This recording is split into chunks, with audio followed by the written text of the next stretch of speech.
Bonjour à tous, donc je suis heureuse de vous retrouver pour aller plus en profondeur dans la logique de compréhension des systèmes, les systèmes qui seraient vraiment des organisations dans lesquelles nous les hommes nous baignerions. En fait, tout serait sous-système, un système, des sous-systèmes inclus dans un système, le système source dont je vous parlerai. Et donc, je vous propose d'approfondir de façon plus détaillée en quoi le symbole yin-yang révèle la logique de fonctionnement de tout système et comme quoi, dans ces systèmes, nous avons les clés qui permettent de nous libérer de nos blessures narcissiques. En fait, tout système fonctionnerait selon une logique d'épuration du matériel traumatique, et dans le symbole yin et yang, nous aurions les cordes organisationnelles d'un système pour épurer ces traumas. Et je vous rappelle, ça on va le revoir, que tout ce qui constitue l'univers et le système source le plus global fonctionne dans une logique organisationnelle propre à tout système. On retrouve toujours les mêmes codes communs au fonctionnement des systèmes, et ces codes communs sont inscrits, révélés dans le symbole yin et yang. Et en fait, tout système est polarisé, comme on le voit, comme notre grand système source duquel nous originerions serait polarisé avec un plan yin, un plan unifié, un plan yang, un plan polarisé, un plan duel.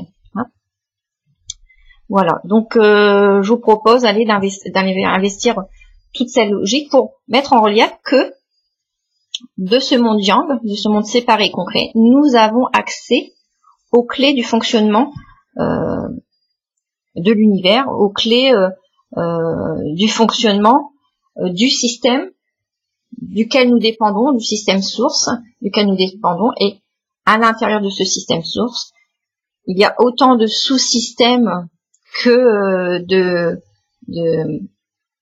groupes d'appartenance créant son unité au travers d'une organisation et qui a les mêmes points communs afin d'avancer. C'est toujours les mêmes dynamiques organisationnelles dans un système qui nous permettent de revenir à l'état d'équilibre du système. Et ces clés, ces règles organisationnelles sont révélées dans le symbole yin et yang. Voilà. Donc, pour reprendre, on voit que le principe yin et yang, comme je vous disais, il révélerait les codes fonctionnels de tout système. En fait, on aurait le grand système source dans lequel chaque homme serait inclus. Et dans ce système source, ce système source serait composé que de sous-systèmes. Tout, en fait, serait sous-système. Tout sous-système polarisé à l'intérieur de cet œuf originaire dont nous sortirions. Cet œuf originaire qui serait, lui, lié au principe yin fondamental, au principe unifié. Donc, la source constituerait un grand réservoir d'amour inconditionnel. Et cette essence d'amour serait alors définie comme une énergie magnétique. Donc, elle circulerait au travers de deux espaces complémentaires, et ces deux champs seraient reliés par l'attraction de leur polarité complémentaire. Donc, la source, elle serait composée de son pôle féminin et de son pôle masculin. Son énergie divine circulerait au travers de ces deux pôles. En fait, on peut prendre un comparatif qui va plus nous parler. Le courant électrique peut s'exprimer au travers de la complémentarité d'un câble femelle et d'un câble mâle. Cette image, elle peut être transposée au fonctionnement de la source. Le grand système source serait alors polarisé, divisé entre son espace yin représentant les plans unifiés et l'espace yang représentant les mondes séparés et polarisés. Donc le symbole yin et yang expliquerait ainsi les règles organisationnelles du grand système source. Vous voyez? Donc ça, c'est très intéressant. On aurait les petites circulaires yin dans l'espace yang, les petites circulaires yin noires dans l'espace yang et les petites circulaires yang blanches dans l'espace yin. Et ben tous ces petites circulaires auraient un sens aussi. Elles représenteraient les champs de force complémentaires agissant sur l'énergie d'amour de la source.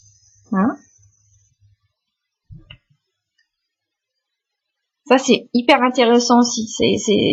Ces circulaires représenteraient les champs de force qui sont complémentaires et qui agissent sur l'énergie d'amour de la source. Si nous transposons à nouveau à la dynamique du courant, l'énergie magnétique peut être traversée par des mouvements d'amplification et des mouvements de répulsion. Donc, l'énergie d'amour serait elle-même influencée par les forces de l'ego et les forces de l'âme dans son expression plus ou moins signifiante. Vous voyez? C'est cela que ça veut dire. Donc, dans ce système source polarisé, l'ajustement entre les deux espaces complémentaires s'opérerait par le biais de ces deux forces répulsives et attractives en mouvement. Vous voyez cet ajustement entre les deux espaces complémentaires? Eh ben, ça s'opère par ces deux forces répulsives et attractives en mouvement.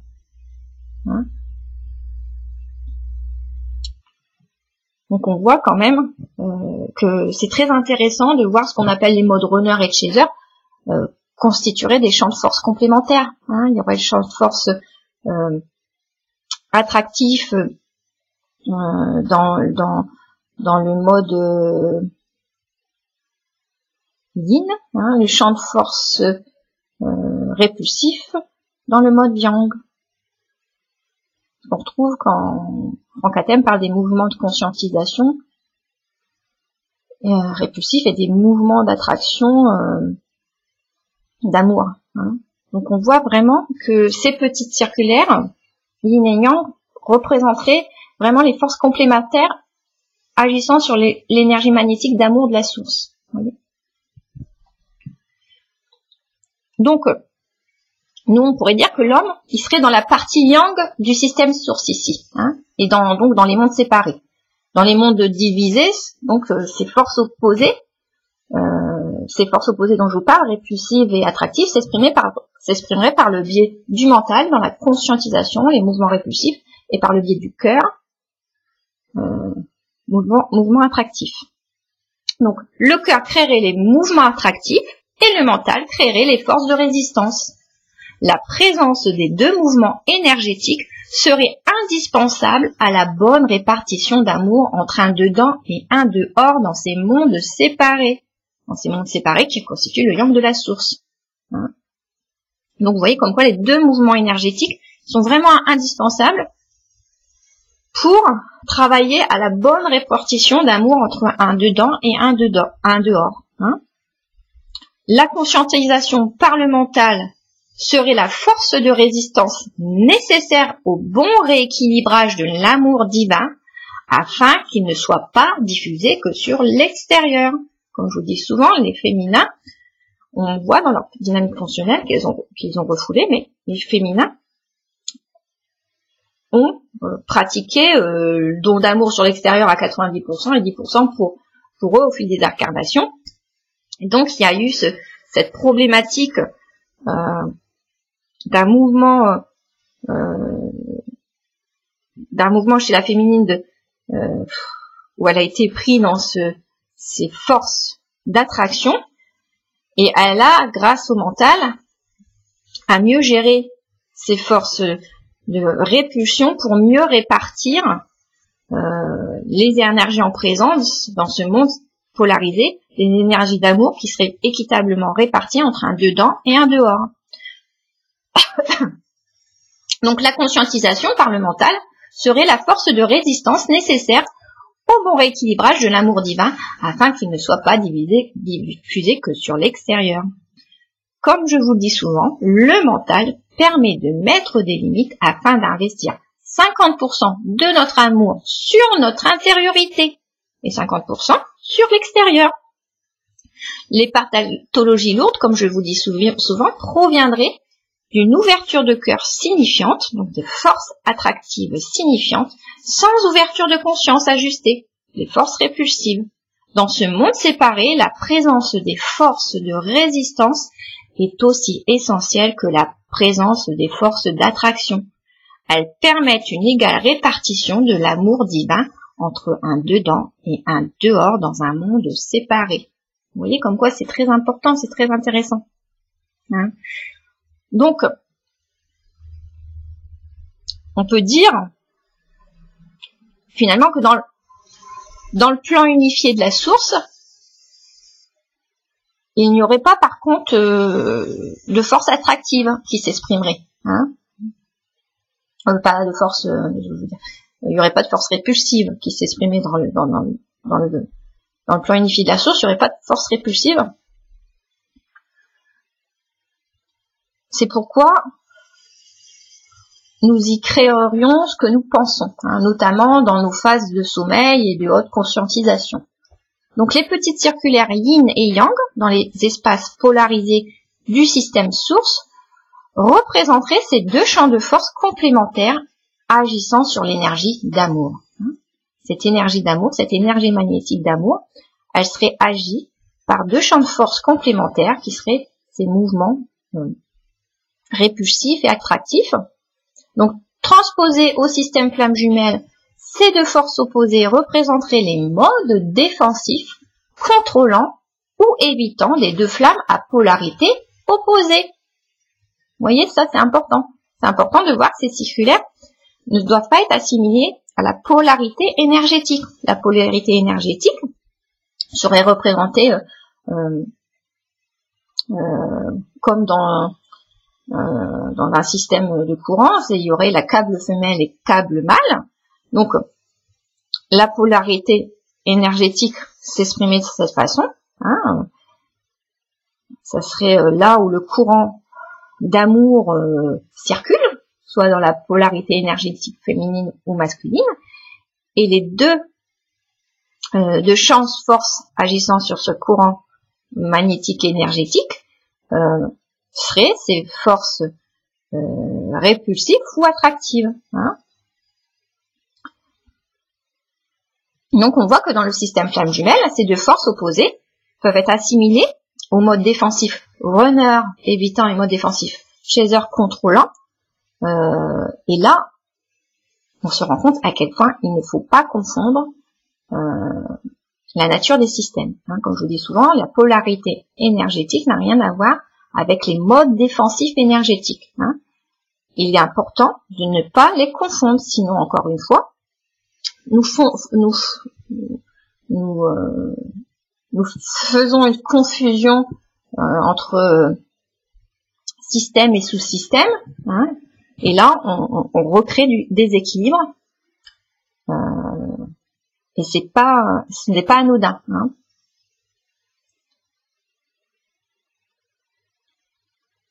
Donc, l'énergie de chacune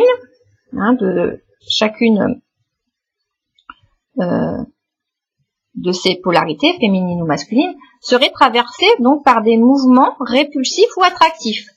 Pour la polarité féminine, il serait alors logique qu'elle soit davantage parcourue par des mouvements attractifs, hein, et la polarité masculine serait plus engagée dans des mouvements répulsifs.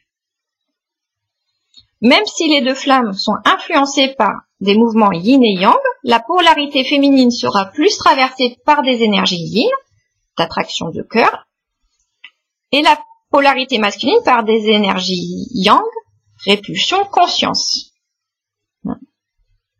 Donc vous voyez comme quoi, finalement, ce ça j'y reviendrai, mais ce que l'on transpose comme la flamme féminine serait le masculin sacré et la flamme masculine le féminin sacré. Hein, c'est très intéressant aussi à voir que tout est en miroir inversé ici, que l'énergie masculine serait dans un corps de femme et l'énergie féminine dans un corps d'homme. Hein, puisque ces énergies d'attraction de cœur, c'est la flamme masculine qui l'aurait, donc elle représenterait le féminin sacré, et les énergies de répulsion propres à ce monde de conscientisation et de séparation, ce seraient les énergies féminines qui l'auraient et qui représenteraient le masculin sacré.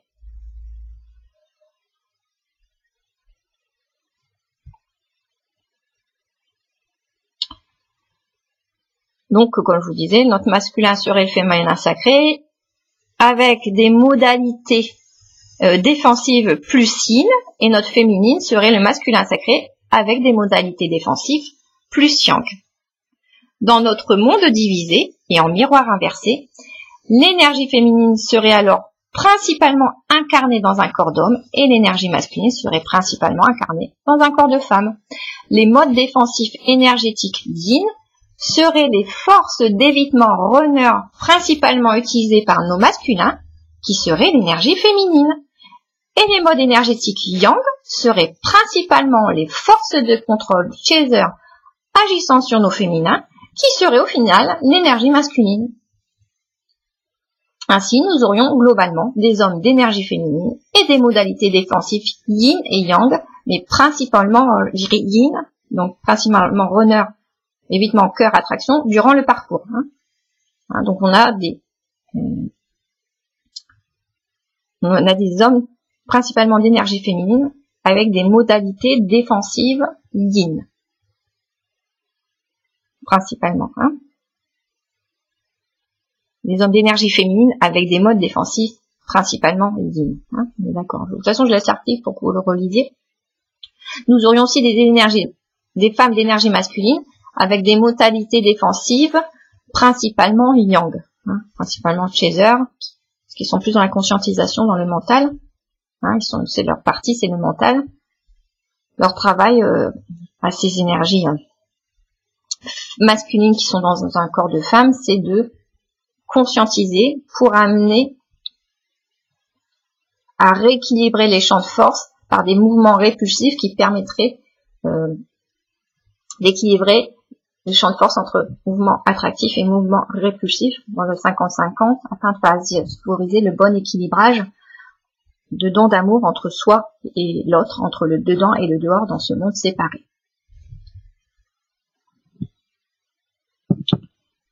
Donc le symbole yin et yang révélerait les clés organisationnelles du grand système source afin de respecter son parfait équilibre. Tous ces sous-systèmes seraient donc interdépendants du grand système source.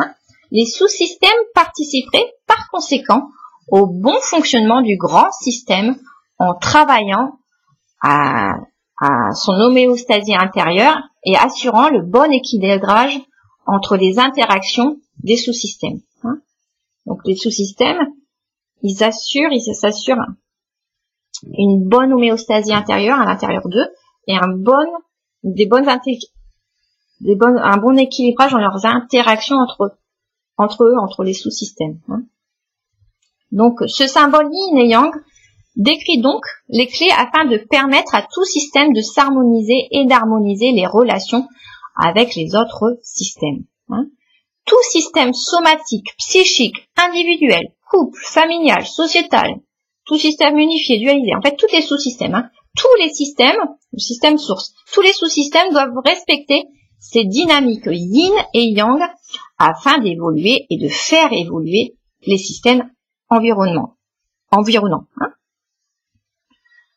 Donc vous voyez comme quoi c'est important de connaître ces clés que l'on peut avoir à partir d'une observation clinique, relationnelle, exhaustive, où vous voyez qu'il n'y a aucune exception à la règle. La clé de la vérité est là-dedans. J'insiste énormément. Tout est devant nous.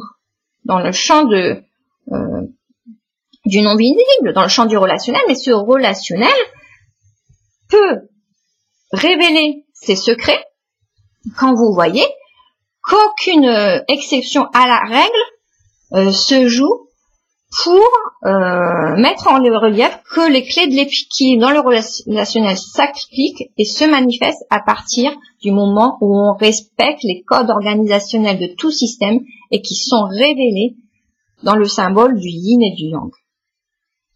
On a le pont entre ciel et terre, entre mental et cœur, et ceci, on a accès à cette connaissance de ce monde yang. Pas besoin d'être là-haut pour avoir accès à ça. J'insiste, hein, c'est important encore une fois, je l'avais mis en relief dans plusieurs vidéos, de vous dire que un champ de force résistentiel en nous, champ de force égotique en nous, et de nous faire croire que nous ne pouvons pas accéder aux clés permettant de révéler le fonctionnement de notre univers. Bien sûr que l'on peut y avoir accès, mais comme je vous le dis souvent, nous avons des peurs inconscientes en nous qui font que dès qu'on s'ouvre à plus de savoir, il y a des forces résistentielles, des forces égotiques en nous pour nous empêcher de le faire. Et je vous le dis souvent, mais ça me fait penser à tous ces consultants qui arrivent en début de thérapie en disant voilà, je m'engage dans ce travail thérapeutique, mais j'ai peur de ce que je vais y découvrir. Et bien sûr, plus ils avancent, moins ils ont peur puisqu'ils se rendent compte que cette implication à découvrir la vérité va les ramener obligatoirement à leur essence parfaite et unifiée. Mais ça, en travail thérapeutique, on peut le constater à chaque mouvement d'investigation vers la vérité, à chaque mouvement nous amenant à rechercher la vérité pour découvrir de mieux en mieux les clés du bien-être, ces mouvements créent des champs de force afin qu'on n'aille pas plus loin investir. Mais plus on va investir, plus on démantèle les peurs. Et je vous invite encore à voir que il n'est pas anodin. Les peurs, c'est ce qui crée une décontextualisation. Les peurs nous amènent à fractaliser tout et à nous perdre dans des détails. Et moins il y a de peur, plus on est capable de faire des synthèses de toutes les dynamiques systémiques, puisque, ça je vous invite vraiment à le voir dans vos relations quotidiennes, où ces moments où il y a des désaccords, des conflits entre deux personnes, on dit que les personnes vont plus être sur la même longueur d'onde, vous allez pouvoir réaliser à quel point ce qui amène à vraiment une incapacité à maintenir la communication, c'est que chacun se perd dans les détails, fait du hors-sujet, puisque les peurs alimentent les peurs et que la personne va être de plus en plus être dans l'obsession de développer son idée unique, au mieux de rattacher cette idée unique avec d'autres champs d'information à côté. Quand une personne est prise dans une angoisse, une peur, et que vous avez en face une autre personne qui essaie de l'amener à s'ouvrir à plus de synthèse, de pertinence de l'analyse, la personne en tension va faire du hors-sujet, va être complètement décalée par rapport à ce que la personne en face essaie de lui renvoyer pour qu'elle s'ouvre à des informations plus pertinentes et contextualisées, pour aider la personne à contextualiser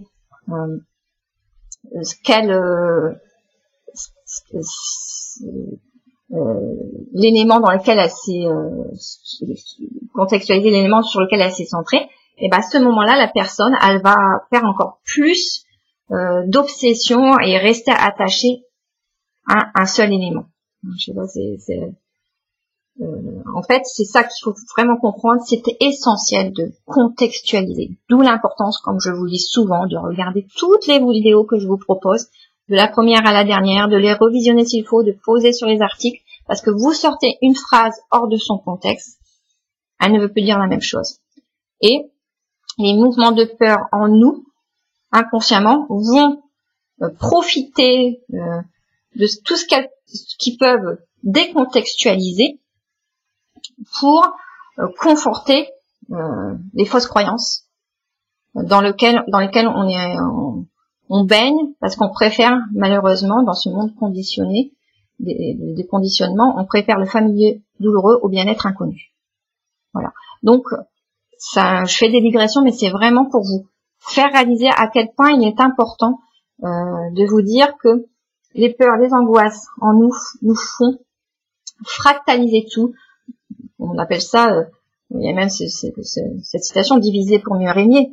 Nos peurs font en sorte de décontextualiser des données d'informations précieuses afin de nous empêcher de nous éclairer sur une vision bien plus élargie et bien plus pertinente de la vérité. Et c'est à nous de défier nos peurs, tout doucement, à nos rythmes, bien sûr, parce qu'on est dans un monde de densité, il faut y aller tout doucement, pour aller plus investir, parce que la synthèse des informations va nous permettre d'approcher de mieux en mieux la réalité. Et la systémique est cette science qui permet d'associer le plus exhaustivement toutes les informations pour avoir accès au code organisationnel définissant notre univers et permettant l'équilibre de cet univers afin de vivre dans le bien-être. Donc vous voyez, tout ça, c'est très important. Même si j'ai fait une digression, je pense qu'elle a été importante à faire.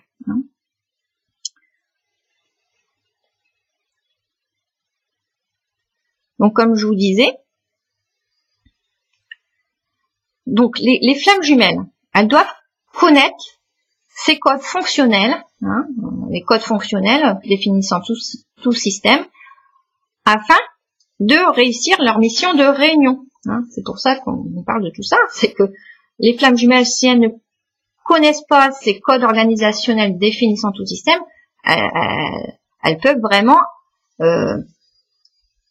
aller à l'inverse de leurs objectifs. Comme je vous dis, si vous êtes dans l'espace Yang et que vous utilisez les outils Yin et que vous êtes dans l'espace Yin et que vous utilisez les outils Yang, vous allez avoir le contraire de ce que vous souhaitez et créer de gros déséquilibres, sachant que les flammes fonctionnent à un haut niveau vibratoire. Ça peut causer pas mal de problématiques et d'effets lourds, de déséquilibres lourds. Donc le symbole Yin et Yang indique également qu'il y a une hiérarchie des systèmes à respecter. Les sous-systèmes dépendent du bon fonctionnement de leur système principal.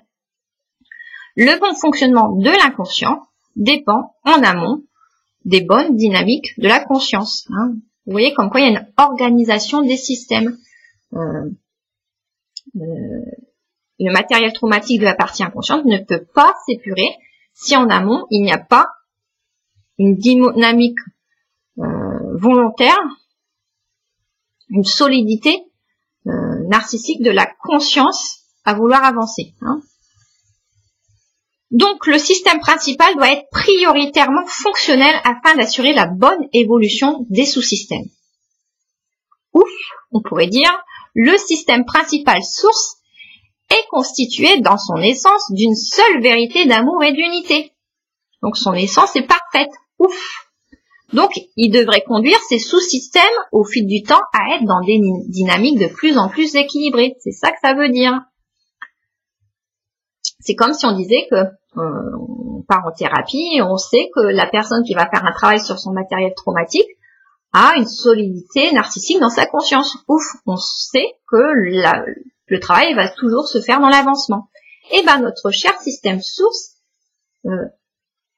est fait d'essence d'amour et d'unité. Donc on est entre guillemets amené fatalement à avancer dans nos sous-systèmes. Ça c'est très intéressant.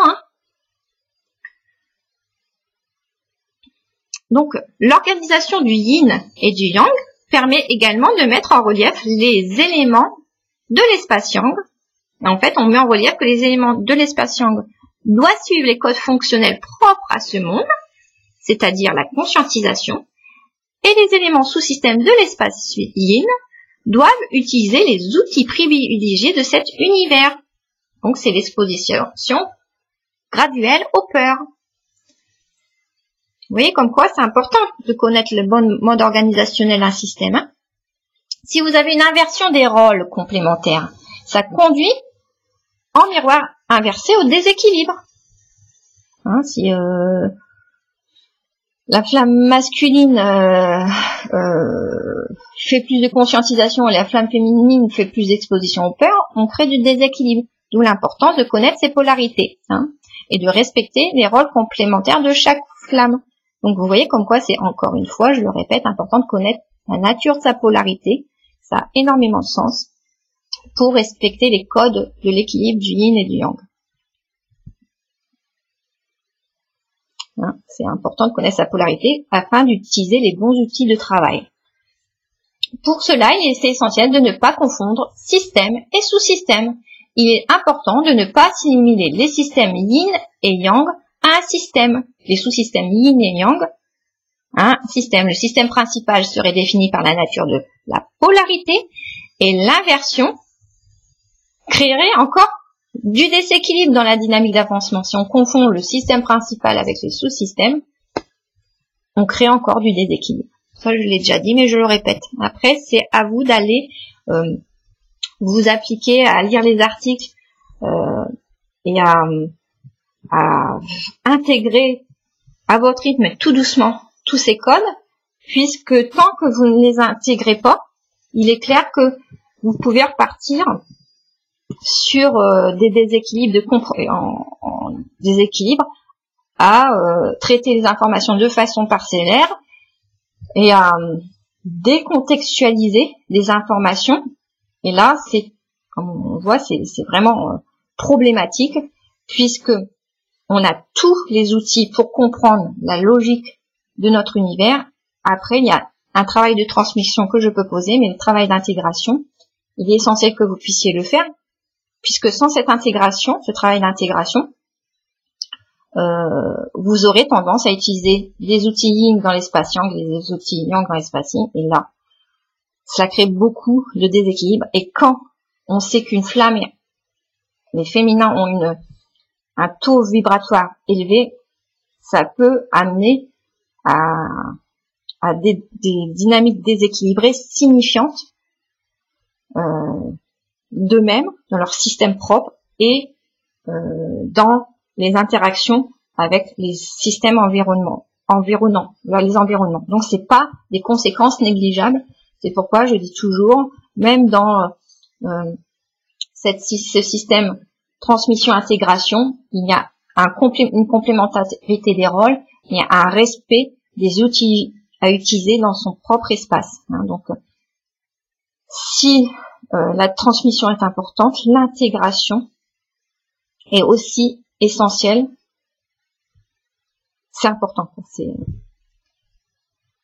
On a là encore les règles de l'équilibre, yin et yang, le yin et le yang, dans cette complémentarité des tâches pour qu'on puisse s'ouvrir et traiter de manière pertinente les informations que l'on trouve dans notre système, nos systèmes d'apprentissage. Dans notre système d'apprentissage, il y a l'espace yin de la transmission, l'espace yang de l'intégration. On est tous soumis à ce système. Pourquoi j'ai pu intégrer toutes ces informations? Parce que j'ai accepté aussi à un moment d'aller intégrer toutes ces données au travers des transmissions qui m'étaient faites au fil des années par les consultants que je rencontrais, qui m'apportaient ce savoir sur la richesse et les logiques des dynamiques interactionnelles et systémiques. Voilà. Vous voyez que tout est système polarisé.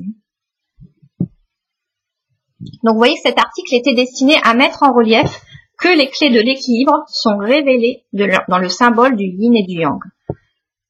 De même, les confusions entre système et sous-système, entre outils privilégiés dans chaque partie yin et yang, sont loin d'être anodines. Le travail réussi des flammes jumelles dépend donc étroitement de leur capacité à développer des habiletés relationnelles. Les codes d'équilibre des interactions sont traduits allégoriquement dans le symbole yin et yang. Et oui, nous avions tout devant les yeux, mais nous avions nous n'avions pas assimilé le sens de cette vérité. Ainsi, là encore, la réalité ne peut pas se révéler tant que ne sont pas réunis les deux pôles complémentaires de tout système d'apprentissage, comme je vous dis. La diffusion des données manifestées devant nous n'a pas de sens tant qu'elles ne sont pas intégrées dans notre psyché. Ainsi, le yin sans le yang ne permet pas l'équilibre et notre bien-être. Voilà pourquoi chaque flamme féminine, qui serait en réalité le masculin sacré, doit faire ce travail d'intégration des dynamiques relationnelles systémiques si elle veut se réunir à sa moitié. Et ça n'en demeure pas qu'un l'objectif du duo. Sa mission de rayonnement de l'amour divin ne peut avoir lieu que sous ces conditions de respect, de complémentarité, des complémentarités dans ce monde séparé.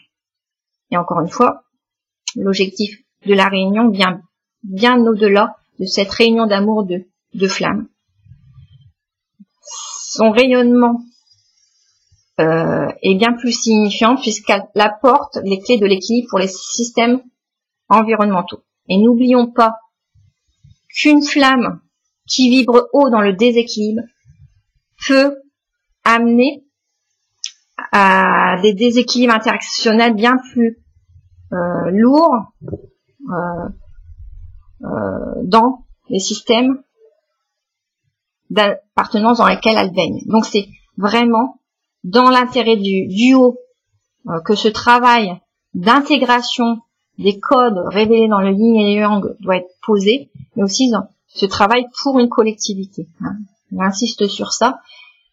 Et quand, encore une fois, l'amour artificiel est pratiqué, la connexion de cœur est pratiquée au travers de dispositifs de développement de l'ouverture de cœur de façon sous forme d'aide extérieure et non dans des moyens naturels et légitimes, des transmissions d'amour dans des relations, et pas besoin d'être avec le jumeau. Cette transmission d'amour, cette dynamique à s'ouvrir dans le cœur au travers du relationnel peut se faire dans les relations ordinaires, mais on voit comment cet amour bien partagé entre un dehors et un dedans dépend de notre posture d'affirmation. Comme on le dit toujours, l'ouverture de cœur permet la libération du matériel traumatique et l'ouverture de conscience permet la bonne répartition, le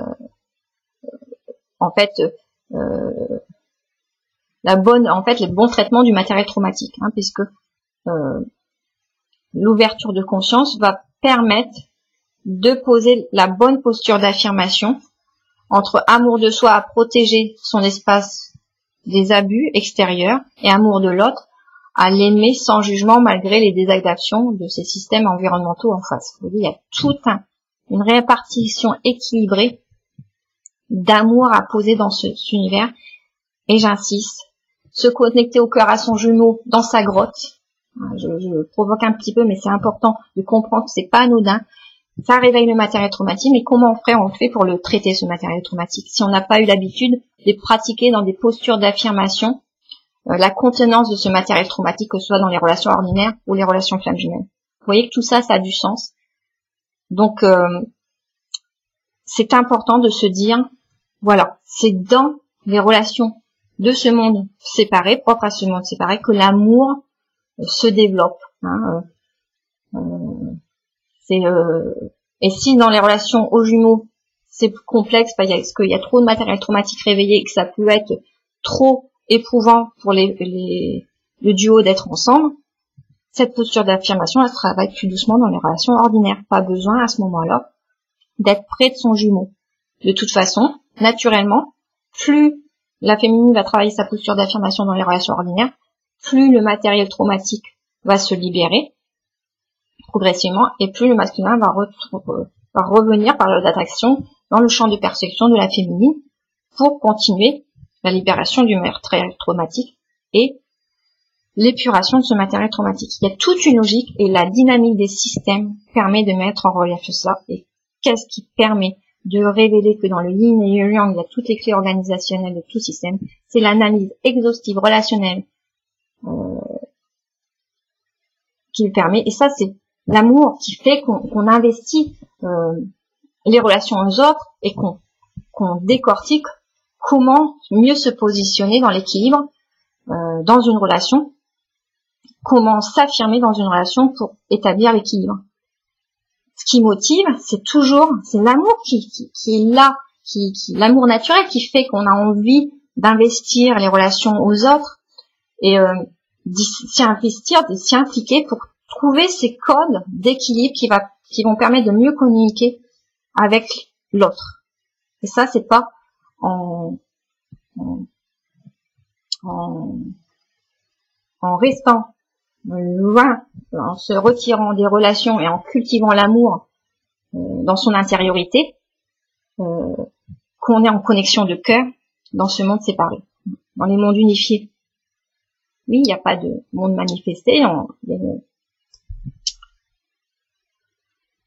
mais dans les mondes séparés, la communication existe, et c'est pas une communication télépathique, donc il y a toute cette implication de cœur, et en thérapeutique on le voit, c'est vraiment l'amour qui dirige les entretiens, c'est l'amour partagé qui amène le souffrant à libérer et à comprendre ce qu'il vit de ses souffrances, et le thérapeute à mieux comprendre toutes ces dynamiques permettant de plus en plus comprendre les codes d'une posture d'affirmation adéquate pour trouver le bien-être. Et que ce soit le souffrant ou le thérapeute, les deux partagent et apprennent autant l'un que l'autre pour avancer dans leur échange thérapeutique, mais aussi dans leur vie personnelle à chacun des deux. C'est bien l'amour qui motive, hein. C'est pas un souffrant ne va pas guérir en s'enfermant dans sa chambre et en faisant une introspection sans être dans la communication aux autres, hein. Voilà, donc c'est dans le relationnel que se trouvent les codes pour épurer le matériel traumatique. Et c'est bien depuis 20 ans d'implication relationnelle et de cœur avec les patients que j'ai pu découvrir ces codes. Donc vous voyez que la clé est là-dedans. Ce n'est pas en m'enfermant dans l'intégration de données théoriques que ces codes relationnels de bien-être se sont révélés à moi, hein, et à révéler à moi et à beaucoup de personnes vivant, que ce soit des personnes faisant un travail thérapeutique, un travail d'introspection au travers d'une thérapie ou des thérapeutes. Tout ce que je vous raconte là, ils le découvrent aussi, hein, mais c'est dans le relationnel qu'ils découvrent ça. C'est pas en restant dans une introspection intérieure sans communication à l'autre. Voilà. Bon, j'espère que cette vidéo vous aura plu, hein. Je vous retrouve pour une prochaine thématique. Au revoir.